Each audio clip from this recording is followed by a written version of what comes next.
Week 11, electric. The playoff pictures are foggy and have the Chiefs fallen off to the point of no return. And who's the biggest benefactor? Not the Chargers. We'll get into Bo Nix.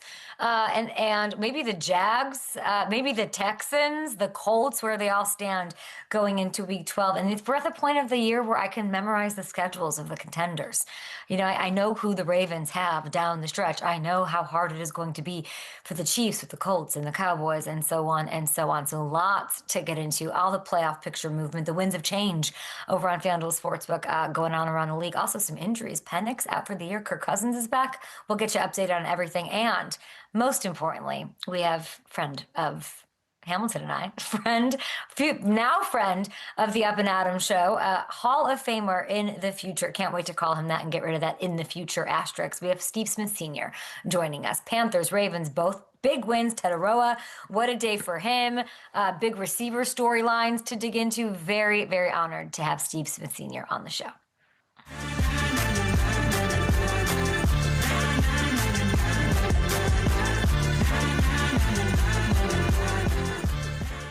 We've come to expect these kind of Sundays. Starting early morning in Madrid, I was watching Commissioner Goodell. By the way, Matthew Hamilton, good morning to you. We talked all day yesterday and all this morning, but here we are yet again to go over the playoff picture.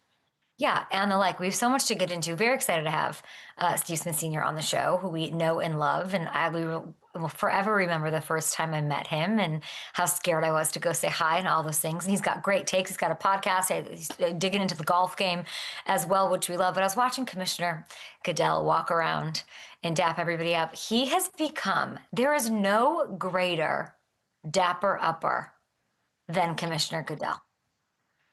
We will do this in underreactions in a way. I feel like, and if we looked at the progression of like when he took over the reins as the commish to what it is now, like he saw I forget who he saw, like some players on this, and he's the perfect, like he's the coolest dapper upper maybe that ever was. He's so calm with it and cool, and he knows everybody's watching. He's great at doing that. And I thought to myself, what a golden age this is. What fantasticness is this? That game, granted, whatever. But the international series wraps up. These brilliant games that are all over the world that have been so fun. Kicking off the season, me personally, in Sao Paulo with these two teams. The Chiefs, like back then I was like, oh, just a bad game. Now it's not that anymore. We are no longer at the portion of the season, Matthew, where we can say, like they're not a real 9-2 or they're not a real, no, like you are what your record says you are pretty much right now. But it's all been very exciting, and the league has just given us insane moments leading up to now.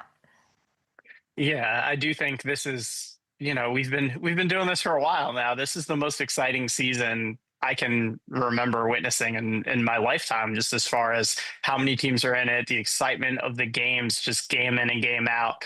There have been times where we got some kind of stinker slates, and that hasn't really happened this year. They've all been fun. There's so much to get into, and it's a great time to be an NFL fan. Do you want to take me through the AFC playoff picture, Matthew, where I do believe the Broncos are our number one seed? Let's do it. Yeah, those Broncos are the number one seed now. They have a 2-game lead on the Chargers for the division after the Chargers lost to the Jags, and it's a 4-game lead in the win column now over the Kansas City Chiefs in the AFC West. It's looking like it's kind of a 4-team race for that number one seed now between Denver, New England, Indy, and the Bills are still relevant there too. But it seems like it's going to be between those 4 teams for who gets the one. Pittsburgh hangs on to the AFC North lead somehow. Ravens a game back, and they now, of course, are without Aaron Rodgers for a bit, so Baltimore now minus 280 to win the division as of this morning. Let's go over to the NFC and set the table for you on this Monday morning. NFC side, big developments. Eagles in charge of the 1 seed after last night. Wins a change, baby. The Rams jump up to 2 after the win over Seattle. Bears, your 3 seed NFC North leaders right now, and the Lions fall out. Oh my gosh, the Lions are out. This is insane. The NFC is crazy. Lions on the outside looking in. Niners hop back in for now. Bears get a Rodgers-less Steelers team next weekend. I'm sure he's sad about that. Bears probably not sad about that. And if they take care of business there, Chicago, that Black Friday game in Philly, could have #1 seed implications. What a time to be alive. And let's talk about Philly. They get their win over the Lions last night. We're talking about these great games. Yeah, I would say like Sunday nighters haven't been that quite as much, right? This was ugly. This was an ugly game. This was almost a carbon copy of the Monday nighter against the Packers, but a win's the win. Wasn't my favorite to watch cinematically, but who the hell cares? Because here's what I'm going to say about this Eagles team. And don't say I'm coming out of nowhere saying this, because I have said this week in, week out about them being complete. No one's playing better ball. I don't think anybody's beating them for the rest of the year. I don't see a loss on their schedule the rest of the way. I can't remember seeing anyone make Jared Goff look this uncomfortable. Maybe Belichick in that Super Bowl, and even that wasn't quite this. Fangio and co. They hold him to a career low 37.5% completions. Jared wasn't leading the league coming into this game. He was completing passes at the third highest rate in NFL history. This was stunning. And they've now held both Green Bay and Detroit to single digits over the last two. So all the stones are in the gauntlet, and this defense is dominating on a level where it barely matters what the offense does, which is insane to think about. We know the offense can turn it up when it matters, by the way. And so I'm not engaging in any of this debate this morning because I don't want to do it. I'm sick of it all season long. And even last me this morning that it's going to be anything other than the Eagles and Rams in the NFC Championship. You just can't. That is the matchup, and everybody else is fighting for third. That's what it looks like. What do you guys think? At the Adam Show, by the way, we have some winds of change. Oh, I'm here in Wisconsin. It's windy day. Full force this morning. Okay, as of this morning, the Eagles are your Super Bowl faves. Plus 500 on FanDuel Sportsbook. Rams a close second at plus 600. This is the first time two NFC teams have been at the top of the board in years. The Bills now third at plus 850. Chiefs still tied with the Colts for fourth. Okay, so there you have it.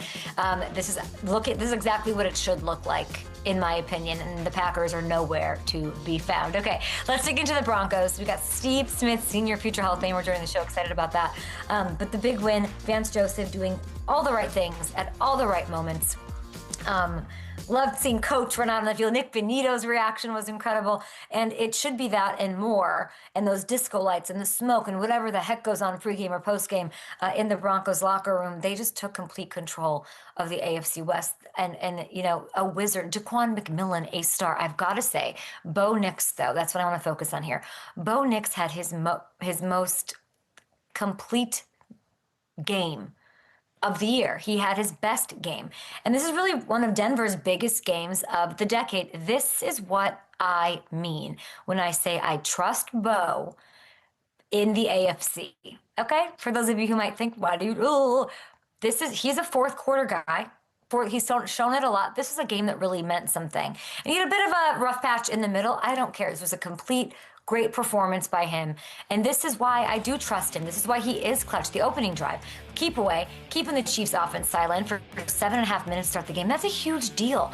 And then he got better and better as the game went. 2:15 in the second half. He led the Broncos to points on 4 of their 5 drives right when you thought the Chiefs were about to take control after the Kelsey touchdown.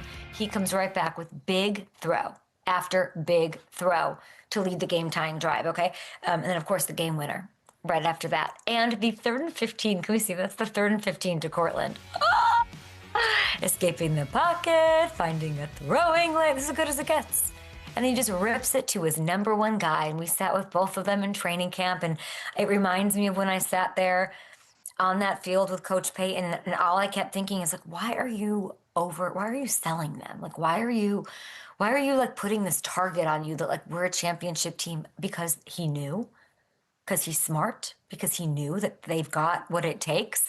Yeah, but he doesn't make that throw Bo. He knows he has the guy. He said Bo's the guy.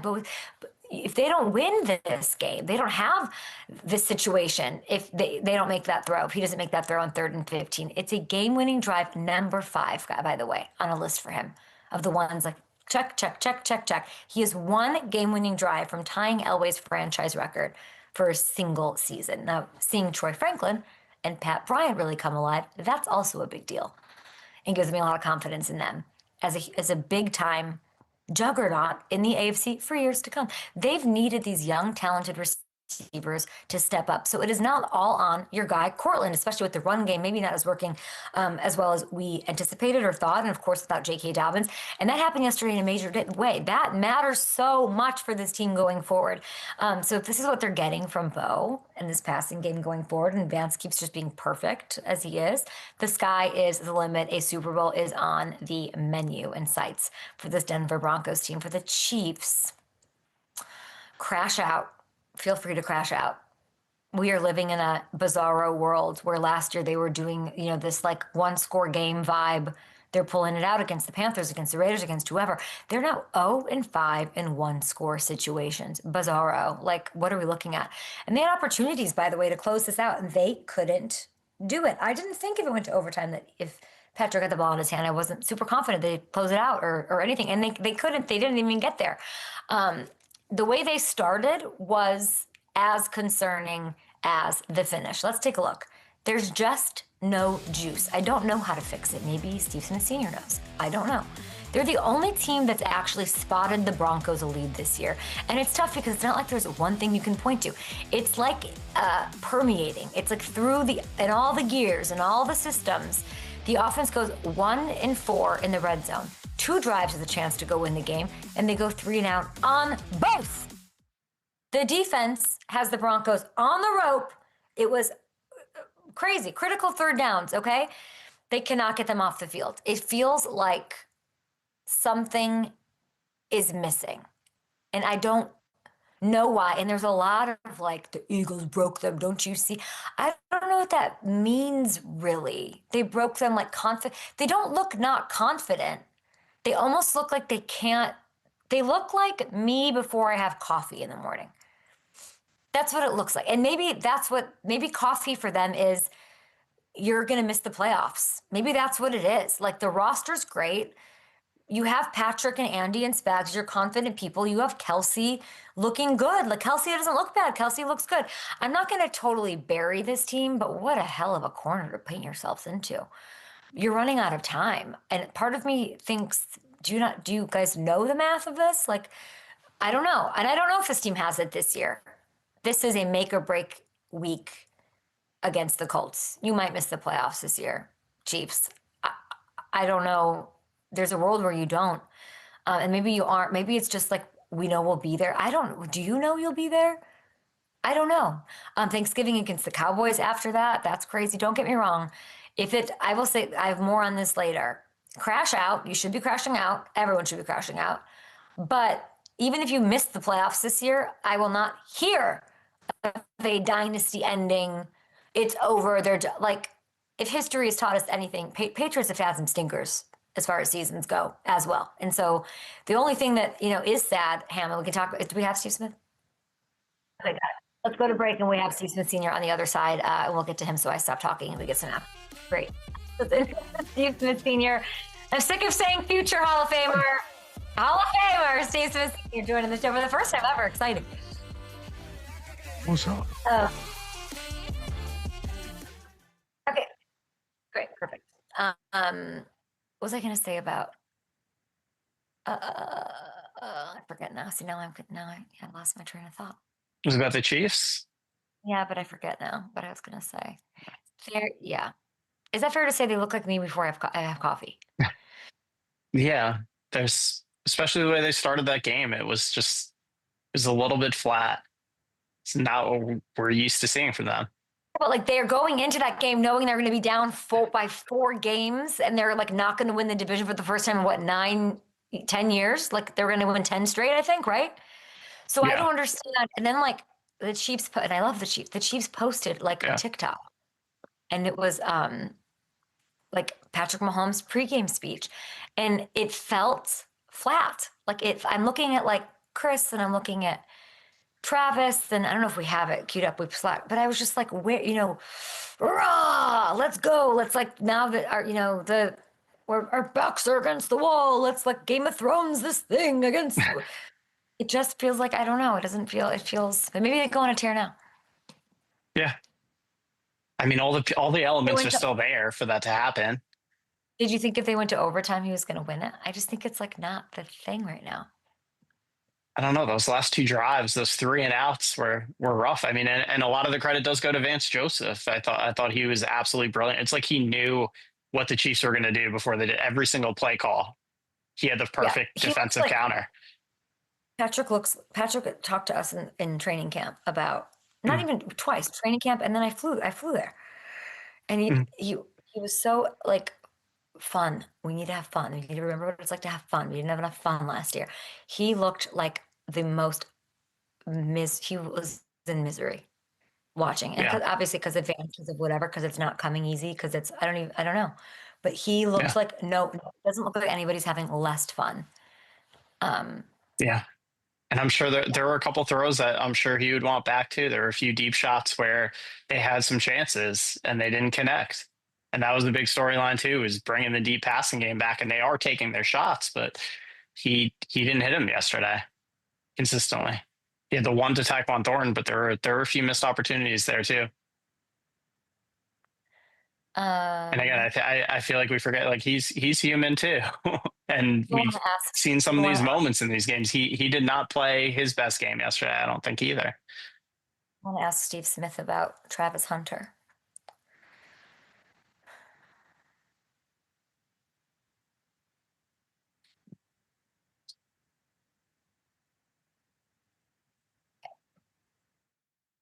You don't know who Steve Smith is. By the end of this game, you don't know who he is. Puts it up for the end zone. Steve Smith. He's got it for a touchdown. What a catch. Steve Smith is going to go all the way. Steve Smith, senior, for the touchdown. If you see this, folks, that means I scored. 2-10 All-Pro, 5-time Pro Bowl wide receiver, Triple Crown winner, rare air there, future Hall of Famer, analyst for NFL Network, host of the 89 show. Steve Smith, how are you? Long time no see. What's going on? We got lots of football to talk about, but you're doing some golf action. What is ironed out on YouTube? Just I've always been curious, and so just in this time of getting older, right? Besides my grades, getting older, trying to find some things to do that just really entertain myself, and so I started to figure out some things, and someone asked me, it was probably about 2 years ago. Yeah, 2 years ago now. Asked me, hey, what do you do for you? Outside of everything, outside of family, kids, just for you. And I never really had an answer. And so I started picking up golf. I did, I've always done tennis, but did pickleball, not really pickleball guy. Um, Racquetball, nah, right? And so the golf was pretty good. It was challenging. And so I've been doing that and started having some fun. Got some camera guys out there, and so we just kind of go around and have conversation on the golf course. I'm actually heading out on Tuesday to do another episode and on Wednesday. So, but the episode is possibly a guy that's getting his possibly getting his Q card or his PGA card, or we're gonna go play Sawgrass. So I got options. So I'm looking forward to it. The only golf course I've ever been to. It is so beautiful, so friendly, so like fun to walk around. And I like the name of the Yeah. podcast. It's great. Ironed Out on YouTube. Everybody subscribe. Of course, subscribe to the 89 show if you don't already, with our good friend James Palmer, which we love. There was this Panthers. We got to get into that. Of course, Brees Young had this crazy game. He breaks Cam Newton's single game record. I thought of you right away because you had 156 yards in that game. Can we go to 2011, week 2? What do you remember about this insane performance by yours truly? Listen, I have no clue, and I'm saying that is the last couple of years. Since I obviously been in football, doing analyst work, I watch a lot of other players play. I don't watch my own film. I don't watch my own highlights. So when times like this comes up, I have forgotten more football plays that I've made. Hmm. But one of the things I do know in that game, I also had a great catch against Hall of Famer Charles Woodson, who I love. Hmm. But I had the ball out like a loaf of bread, and I had a fumble. And so I do remember that. So, You remember the bad play out of all that goodness. oh yeah, yeah. I'm such a pessimistic Paul, right? I'm working on it, getting better. Not as it's not as frequent, but that's just kind of how I am sometimes. So I just look at, especially when it comes to evaluating myself. I'm my harshest critic. I give myself no grace. I got to do better. You know better, so be better. Well, I love that. And you're scouting other players. You were you're, I wouldn't say negative, but you're honest. You're so honest. You were honest about Tetaroa in saying earlier this season, I heard you say that you want to see him do it consistently. Huge day for I Bryce, mean, 130 it's yards. Or it's nothing wrong with saying you want to do something consistent. I didn't think so. However, this day and age, I'm starting to realize when you start to say something that people don't like, that's when it's hate. That's when you're threatening. That's when it becomes a negative, and it's just a different generation, a different circumstances. So I'm adjusting, but film doesn't lie. He's a fantastic player, and I can't, and will never ever take that away from him. But you could be a fantastic player that needs to improvement. I mean, I, I think that's what it's called. They say, some people say practice makes perfect. Actually, practice makes improvement. That's why so many teams practice so much. I mean, I think your wide receivers breakdowns are the best out there. I think you have to be able to give an honest evaluation. I don't know. I feel like you just took that negatively. It's not what I was saying at all. No, I no, think no, it's great. no. I've Expect out of not him. you. Yeah, Yeah. no, not you. I have gotten a little bit of negative. I've had general managers, I've had coaches, Oh. I've Uh-oh. had people text me and was like, "Yo, what's up?" And I'm like, "Nothing. What's up with you?" And so just kind of going, so we're debating and talking. I'm like, "Look, I'm not attacking anybody. If the thing that people don't really understand, if I really wanted to attack you, I can pull up all your bad plays, bro. Mm. The same way I run the plays you need to improve on, I can pull up your drops. I could pull up all you getting jammed up. So I try not to do that. But if you want me to be petty, I can go ahead and run you out the league and show why you should have never been drafted. But I don't think that's for my role. I don't think that's appropriate. Can you tell me what you're seeing with Tetaroa right now? He's sixth in the NFL in receiving yards, coming off this great game. Clearly, Oh, having a true fantastic number game. one wide receiver means a lot to Bryce. Is he a true number one wide receiver in your eyes? Yeah, he's a true number wide receiver for the Carolina Panthers, right? Because his role for the Carolina Panthers, especially the way Bryce plays, they don't really push. Bryce doesn't push the ball consistently down the field as of yet, and so having T Mac there is really has helped Bryce. And you see on this play right here, he gets it, runs a deep end, catch the ball, gets active, gets up, right, and this touchdown.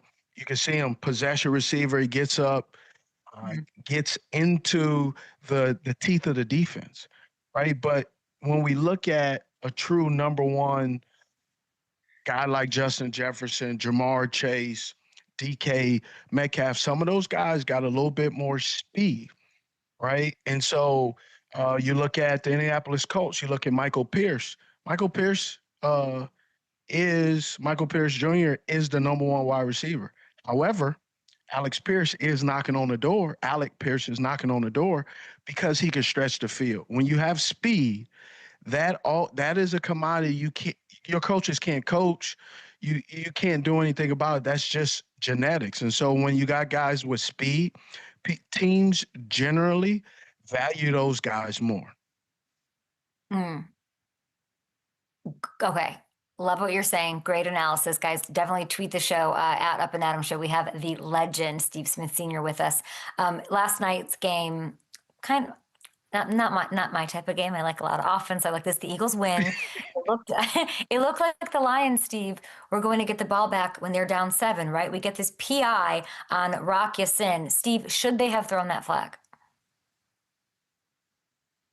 I'm a wide receiver, so but that one was a tough because if you take away the hand fighting, it's still not a catchable football. And I think that's the biggest issue I think people are really looking at. They both are pushing off.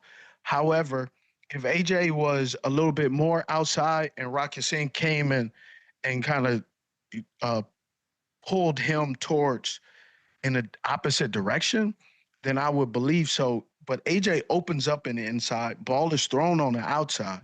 So now you have to reach out and you throw that hand up. That's because, your base is under you, but the ball is outside. So that's one of those I'm not necessarily sure about that one. Did you like seeing AJ Brown be used more? Did you like his usage yesterday? I love this usage. I think sometimes when a receiver says something, especially AJ with Philly right now, then it becomes an emphasis on getting him the ball, and some of the other guys may not get enough targets. I mean, at the end of the day, look, the Philadelphia Eagles are favorite to deep into the playoffs, and some, obviously Philly fans have them winning the Super Bowl again. But throughout the season and over the years, just like every other team, there are little small finite details that rear their ugly head throughout the season, and it gives you a chink in your armor for the opposing teams once the playoffs come because they have all 17, 18 weeks, so almost 4 to 600 plays of what you don't do well and what you do well. So when you have that, that's when the playoffs. That's why people get shocked. Teams get stunned, is because the playoffs, those games are about exploiting what those current teams don't do well. So if they're in base personnel and they have base personnel 12 personnel, and that means your defense is a base personnel, that means you have less DBs or defenders out on the field. Those defenders now are linebackers. Those linebackers now covering pass catching tight ends, not blocking or run block tight ends. So that's where those mismatch come. And so it's always interesting to see how teams adjust to their deficiencies and how teams exploit other teams on what they can't do well. 11 targets yesterday, 7 catches. Nobody else had more than 2. And the Lions couldn't get a rhythm going. They were 0-5 on fourth downs. Maybe, you stop going for it. Maybe you take the points at some point, and now they're 6-4. That means, Steve, the Chicago Bears are first place in the NFC North. Lions on the outside of the playoff picture looking in. Which of these NFC North teams are actually going to make the playoffs? I can see the Bears making the playoffs, but also, what'd you say? I said yes, the Bears? Yeah, I can see the Bears making the playoffs just because every time you look up to the Chicago Bears, Ben Johnson has this team firing all cylinders.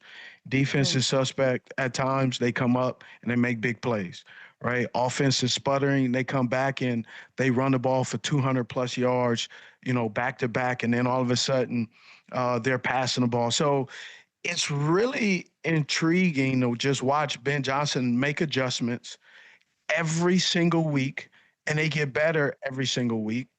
The Green Bay Packers, they're struggling offensively. They don't seem like they want to run the football at all. I know Jacobs got dinged up, but still before that, they're just sitting back, throwing the football every play. Their wide receivers are banged up. They got Christian Watson back. Still waiting for Golden to kind of really show what he can do. Jalen Reed's he's the guy that really makes his offense go, and he hasn't been there. So Romeo Doubs has been there, but the pass has been off. So it's really interesting to see the Green Bay Packers because offensively, you thought they would be a little bit better, and they still continue to rely on the pass, and it just puts them behind the chains a lot in a lot of different ball games. What a time to be alive. It sounds like Steve Smith Sr. is picking and has more faith in the Bears than the Packers and the Lions. Well, you just got to pick. I'm not saying they won the Super Bowl. I'm just saying that they got a heck of a shot of going to the playoffs. Yeah. Right? If I look at some of these wins are crazy, but they're winning. Like they're still winning. I know. If I look at the whole NFC, you can't convince me it's not going to be the Eagles and Rams in the NFC Championship game. Do you agree? Do you think it could be somebody else? Who's it going to be? Yeah, man, the Rams are so freaking good. I'm actually rewatching that game, taking some notes just on how problematic they present themselves for every offense.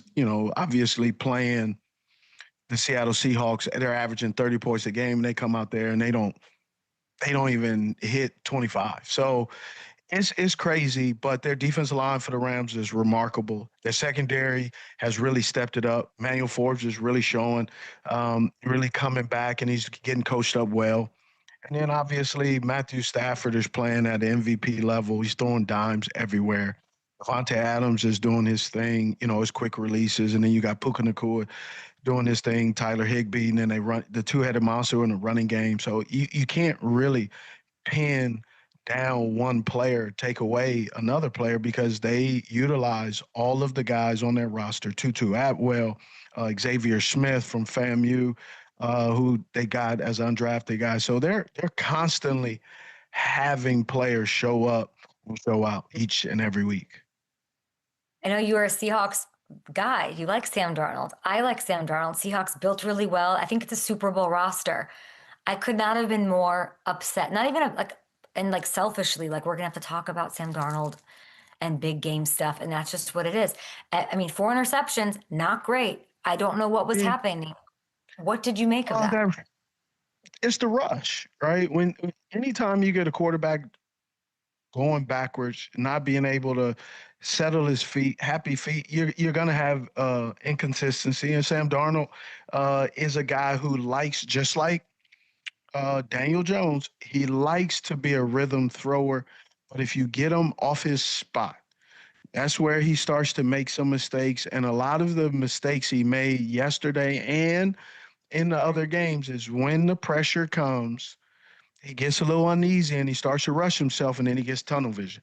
That's just part of football. Every quarterback does that. Unfortunately, we have a little bit more history with Sam, but I think he's doing an exceptional job, and I think they were doing the right thing. You're talking about switching over. Man, the Minnesota Vikings would love to have Sam Darnold right now because J.J. McCarthy is not he's struggling a little bit. He can play, but he's just a tick slow in seeing guys get open, and that's just being young. It's I guess that there's this but there's this narrative. The big game quarterback, the Vikings loved him. They got him to all those wins. And in the last 2 meaningful games, he did not do well. Yesterday, I think we would both define that as a big game. Now, the Rams, he's struggled against the Rams. They might be his kryptonite. But there's a lot of evidence for the crowd that wants to say he's not a big game quarterback. Do you think he's a big game quarterback? I do think he's a big game quarterback. You don't average 30 points a game by happenstance or by luck. He is a big game quarterback. The unfortunate part is when we consider it a big game, right, as analysts or fans, we consider a big game as the ones you lose. Every game is a big game, right? I was on a team, my rookie year, we were 1-15. I would love to get at least 10 of those wins. So every game is a big game, but just because he's losing against a good team and the good team is causing, it's not like that team has no pass rush. He threw 10 potential picks, but they all were dropped by the DBs. That's not the case at all. The Los Angeles Rams, right, their defense ranked 12th everywhere. Third down percentage below 40, ranked second, right? They're slowing teams down. So the Rams are not even a top 5. They're top 2 defense. So that should tell you something right there. I think I'm having a fine game and losing, but the 4 picks, the fumbles, that's what that narrative is. I hope it's not true. I love JSN. I know you do too. Can you tell me the difficulty on this grab? What is the difficulty on the Steve Smith Sr. with this one-handed grab? Oh, that's crazy. And he switches hands too. Watch. Sets him up good.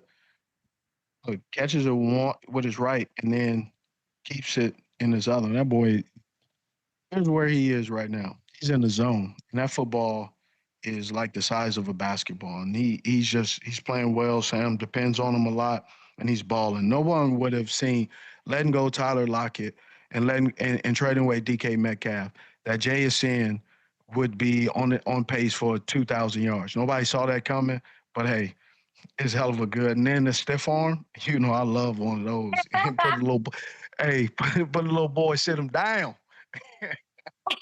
Is he the best receiver in the business right now? Yeah, right now he is this year. right? He's really showing that. But you also, right? Every year there's someone that shows that they need to be in the big dog category, and JSN is one of those guys. Obviously statistically he's right up there, but you also know that there's some of the other guys last year that where they were statistically where JSN, it was good quarterback play too. Right. So when Mm. you lose your quarterback, and I'm talking about like a guy like Jamar Chase, where all of a sudden, you lose your starting quarterback, Joe Burrow, and then all of a sudden things look drastically different. You got Joe Flacco throwing you the football, you got your backup. So, but JSN is 2025. He's the best wide receiver in the NFL right now, and it's not up for argument. I want to show you the top 10 wide receivers by yardage. You are part of that very small Triple Crown club in the Super Bowl era. It's you, it's Jerry Rice, Sterling Sharp, Cooper Kupp, and Jamar Chase somehow in there as well. Who do you think Yeah. is next to join the club? What did you say? Best chance. I lost you That again, club. Ken. Oh, I'm sorry. What'd you Can you say? hear me? Yeah, I can. Go ahead. It was going in I and want out. I got that. I got that. I out got that about. low budget Wi-Fi. I'm paid by the minute. I hear you. You got a little prepaid card. Who's the next person to be on that Triple Crown club with you and Jerry and Sterling? Who's got the best shot? Not this year, but in general. I mean, Jason, I think so. But here's the Yeah. thing. I mean, he's look. He's got 1,100 yards. Man, that's a lot of that's a hell of a head start. Um, Mm. so we'll see. But I mean, If I want to see Drake Golden, London's I want balling. to see. Yeah, I want to see Golden on this list. He's not on it. You were just talking about him. Like he has, I had Jordan on my show not long ago after a big win. And he said, yeah, we got to figure out a way to get him more involved. Yesterday, I Yes. saw I was like, more Golden, more Golden. Yeah. With what are you seeing from your future Hall of Fame? You were big on Golden. I know that. Remember that coming out. Is it more about scheming it up to get it to him? What's going on that he's not more involved? I mean, there's a lot of reasons why a guy isn't involved. It isn't necessarily saying that he can't or they aren't scheming him up. Sometimes you got to understand there's a pecking order. And yes, you have a young talent, but unfortunately, I think a little bit is he's not the feature wide receiver. He is not the guy that they're looking at off the jump.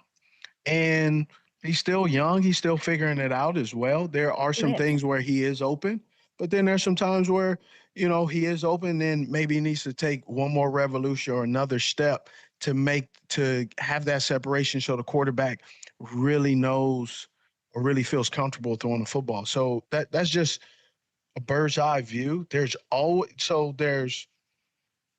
the perspective of the quarterback, there's the perspective of the wide receiver. And then somewhere in the middle lies the truth. And you know what that is? That's the play caller. The play caller dictates everything. It doesn't matter what the wide receiver wants. It sometimes doesn't matter what the quarterback wants. The play caller can dictate everything, and that's what's going on. And that's Matt LaFleur. But I guess there's not a number one. Tucker Kraft was the number one. He's out. So I'd love to see Matthew be that guy. So what would be stopping him from being that guy? They're just too scared to give it to him, like too scared to make him the feature guy. And everybody's a wide receiver one in Green Bay, so we can't feature somebody. No. Well, first of all, there's never everybody's a wide receiver. When it's a receiver by committee, that's a code. That code is we don't have an alpha. We have a lot of different guys who have different skill sets, right? This guy has a skill set. He's a deep threat, right? And then Jalen Reed, he's a guy that's horizontal. You're going to use him as a gadget. You're going to get him in between the hashes. Golden was the guy that they got, just like with Christian Watson, who was injured, he's the deep threat. He's the guy down the field.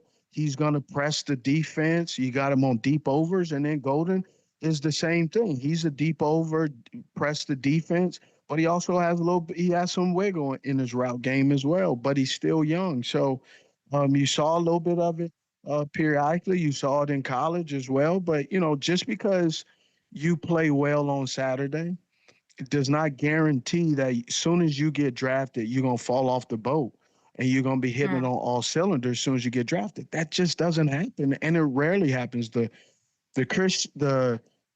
Justin Jefferson, the Jamar Chase, those things those are not normal, right? Yeah. Where you have you remember Jamar Chase was struggling in preseason. Like people are like, he can't even catch. And then he goes out and says, well, the ball. Preseason, if not week 12, when you're behind the Bears. But you remember, like, it was like, oh, and then he comes out. Yeah. Nobody remembers that about Jamar Chase after his rookie year. Oh, he's Triple Crown winner. He's this, he's that. He's balling. So again, it just shows you got a lot. You do have to allow these guys to grow into their role. But there are some things as they're growing into their roles that you start to see that starts to kind of show there are some things that they can do very well. And then there's some things that they probably need to work on in the off season that it is not their specialty. So that's what the off season is for, to improve and to get better at whatever deficiencies you had the season prior. Steve Smith saying, be patient with your wide receivers, your young ones, even if they're first rounders, even on contending teams, which maybe I needed to hear that. How much trouble are the Chiefs in, Steve?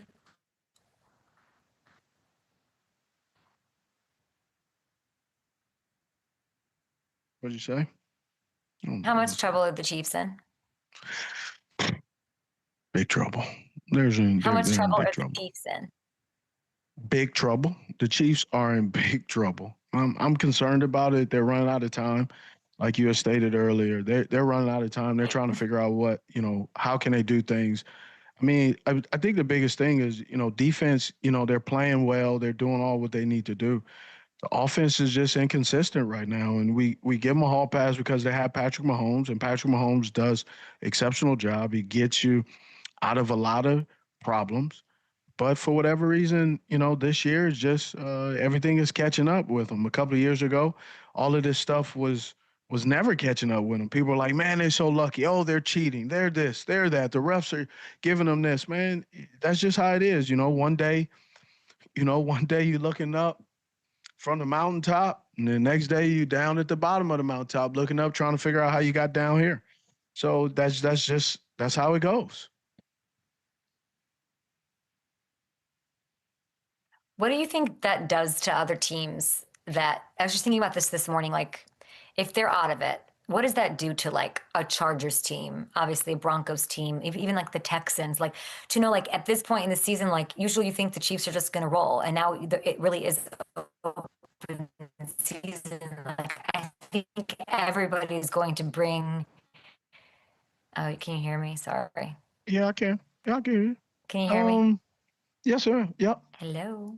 About like what this could look like or mean as these teams like really try to beat the F out of each other to get into some of these spots. Like there's 5 teams fighting for 2 wild card spots: Chargers, Jags, Texans, Chiefs, Steelers, or Ravens. Which 2 teams do you think make it out?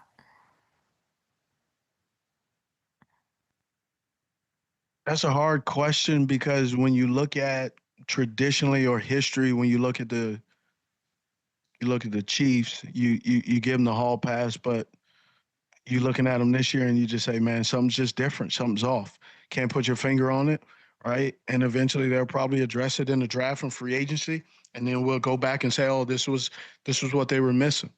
Baltimore Ravens, they're struggling as well, and there's a lot of different reasons. Defense is still trying to figure it out a little bit. Offensively, they're sputtering, right? And then Lamar Jackson was out with a hamstring. And then the Chargers, they lose. They keep losing running backs. Their identity of running the football, being physical, but also to being physical, running the football, that ends up putting a toll on your team, and that's where they find themselves. Houston, I can't figure out with Houston. Houston is just really shocked. Yeah, Houston has really shocked me. Their offensive line is struggling, obviously with C.J. Stroud being out, but they just haven't been able to get out of their own way a little bit. And then the Jaguars, mm, they're 6-4, but I'm just not sure about the Jaguars sometimes. You know, you watch them in one game, they look outstanding, and the next game, they just do some things where you just want to pull your hair out. So I'm not really sure. I don't know if I trust Trevor as much, even though, like, obviously it's a hit the first year with Liam and all of that. You see this Travis stuff that even when he comes back, he's hurt his knee. They're going to use Hunter the same way. Do you agree with that? I mean, if it works out, I think everybody wants to have an opinion about it, but I think it's cool that what he's doing. If he could do it, great, right? What's going to really tell us more than anything is as he continues to play, the contract that he's going to need after his rookie year is going to be the interesting one. Does he get paid as a top tier corner? Or does he get paid as a top-tier wide receiver? Those are different price tags. And then also, too, when you get paid like that, you only can pay so many players. So now the big dogs who are taking up a lot of salary cap, they can't afford to have off days. They can't afford to disappear or to get injured. And that's where it's going to be interesting to see once we figure out, is he an all-star in both, or is he an all-star just in one? The contract is going to tell him what he is. Elsewhere in the AFC, Bills win. Josh Allen crushes, like, insane numbers, kind of does a lot of it himself, superhero kind of stuff. So if you can hear me, sorry. Right, he misses the team. Can you guys hear me? Can you not hear me? Mm-hmm. Mm-hmm. Sorry about this. I need to be hotspotted. We should have done that before the show started. That's my fault. Keon Coleman, late to the meeting, inactive. Sean McDermott's obviously having a talk about this. Is this, like, he says that he wants Keon to learn from this. How can Keon come back from this? I'm not in that locker room, so I don't know. I leave that up to them. That's their business. That's their problem. So they go ahead and figure it out. And I'm not going to, sometimes your 2 cents on the dollar ain't worth it. So just let it be. So I'll keep my mouth closed on that one. Okay, Steve Smith Sr., we appreciate you. Good luck with the rest of the season. Of course, say hi to James Palmer, our guy to the 89 show, best wide receiver breakdowns in the business. And of course, check out the Ironed Out podcast as well. Thank you, Steve.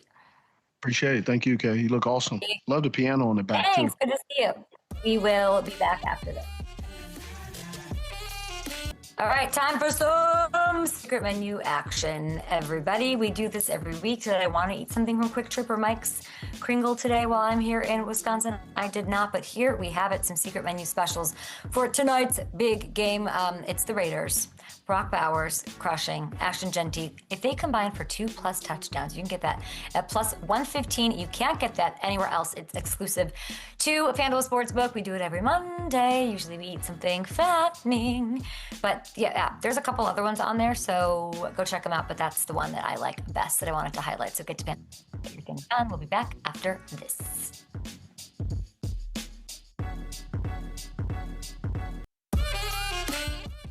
Oh, back up in the Adam's Secret Menu option over at FanDuel Sportsbook. I want to take a second here to talk about the Bills, okay? But they did a big win. I don't know, Bucks flailing. Do they still win the division? Probably. We'll take a look at the odds of that if we want. But this was about the Bills for me because Josh Allen did these Superman things. Like if you owned him in fantasy and played him, that's insane. 6 touchdowns, all of that. But those things do not happen. There's this idea that he's Superman, and he did in certain points. But those things don't happen without the way the rest of this roster put him in the position to do that. The roster's strong, and they stepped up. So shout out to Tyrell Shavers. We got to give him some love because he's undrafted. We love that here on the show. He leads the Bills in receiving yesterday. He snagged this said deep one, and he really has seized the opportunity with Keon Coleman out. There was Ty Johnson taking the bubble screen 50+ yards to the house. The defense, not like a 10 out of 10, performing to like how great we know they can be, But taking the bubble screen with Ty Johnson and then the defense sort of doing their thing with Cole Bishop, who continues to make plays, the interception, setting up a beautiful wheel route to James Cook for another one of Josh Allen's scores. So special teams, huge factor in this one. Ray Davis, new addition, straight off, practice squad. McCole Hardman, they combined to average 50 yards a pop on 4 kickoff returns. Those things really set up Josh.